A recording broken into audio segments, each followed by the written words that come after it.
ಮೈಸೂರಿನ ಉದಯಗಿರಿ ಕಲ್ಲುತೂರಾಟ ಪ್ರಕರಣಕ್ಕೆ ಸಂಬಂಧಿಸಿದಂತೆ ಡಾಕ್ಟರ್ ಜಿ ಪರಮೇಶ್ವರ್ ಅವರು ಆಡಿರುವಂತಹ ಮಾತು ಸಾಕಷ್ಟು ಚರ್ಚೆಗೆ ಗ್ರಾಸವಾಗ್ತಾ ಇದೆ.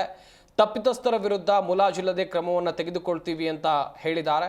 ಬೆಂಗಳೂರಿನಲ್ಲಿ ಮಾತನಾಡಿದ ಅವರು ಈಗಾಗಲೇ ಪ್ರಕರಣ ಸಂಬಂಧ 10 ಆರೋಪಿಗಳ ಬಂಧನ ಆಗಿದೆ. ಉಳಿದವರನ್ನ ಸಿಸಿಟಿವಿಯಲ್ಲಿ ಪರಿಶೀಲನೆ ಮಾಡಿ ಆರೋಪಿಗಳನ್ನು ಬಂಧಿಸ್ತೀವಿ. ಕಲ್ಲು ಹೊಡೆದವರು ಯಾರು ಅಂತ ಪತ್ತೆ ಹಚ್ಚಿ ಬಂಧಿಸ್ತಾರೆ ಅಂತ ಹೇಳಿದರು. ಈಗಾಗಲೇ ನಾನು ನಿನ್ನೆನೂ ಹೇಳಿದೆ, ನಾವು ಯಾವುದೇ ಮುಲಾಜಿಲ್ಲದೆ ಕ್ರಮ ತಗೊಳ್ತೀವಿ ಅಂತೇಳಿ. ಈಗಾಗಲೇ ಸುಮಾರು 10 ಜನರ ಮೇಲೆ ಅರೆಸ್ಟ್ ಮಾಡಿದ್ದಾರೆ. ಯಾರು ಕಲ್ಲು ಹೊಡೆದ್ರು ಯಾರು ಅವರಿಲ್ಲ ಇನ್ನೂ ಕೂಡ ನಮ್ಮ CCTV ಫುಟೇಜ್ನಲ್ಲಿ ಐಡೆಂಟಿಫೈ ಮಾಡಿದ್ದಾರೆ. ಅವ್ರನ್ನೂ ಕೂಡ ಅರೆಸ್ಟ್ ಮಾಡ್ತಾರೆ. ಅರೆಸ್ಟ್ ಮಾಡಿ ಅವ್ರ ಮೇಲೆ ಕಾನೂನು ಪ್ರಕಾರ ಏನು ಕ್ರಮ ತಗೋಬೇಕು ತಗೊಳ್ತಾರೆ. ಈಗಾಗಲೇ ನಾನು ನಿನ್ನೆನೂ ಹೇಳಿದೆ, ನಾವು ಯಾವುದೇ ಮುಲಾಜಿಲ್ಲದೆ ಕ್ರಮ ತಗೊಳ್ತೀವಿ ಅಂತೇಳಿ. ಈಗಾಗಲೇ ಸುಮಾರು 10 ಜನರ ಮೇಲೆ ಅರೆಸ್ಟ್ ಮಾಡಿದ್ದಾರೆ.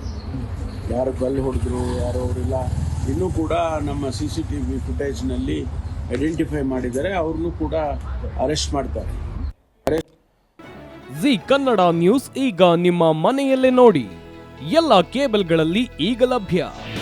ನಿಮ್ಮ ನೆಚ್ಚಿನ ಜಿ ಕನ್ನಡ ನ್ಯೂಸ್ ಈಗ ಸನ್ ಡೈರೆಕ್ಟ್ ನಲ್ಲಿ number 292, Tata play number 1664, Jio TV number 1334, NXT digital number 30, in cable number 30, city networks 51, U digital number 162, GTPL number 17, Rockline telecommunications number 42, Shri Basaveshwara cable number 168, rural cable network 60, Vinayaka digital 57, Abhishek cable 821, city channel 53, Siddeshwara cable network 57, V4 digital Infotech 628, Surya digital networks 53, Gajanan digital number 836, Malnad Infotech Private Limited number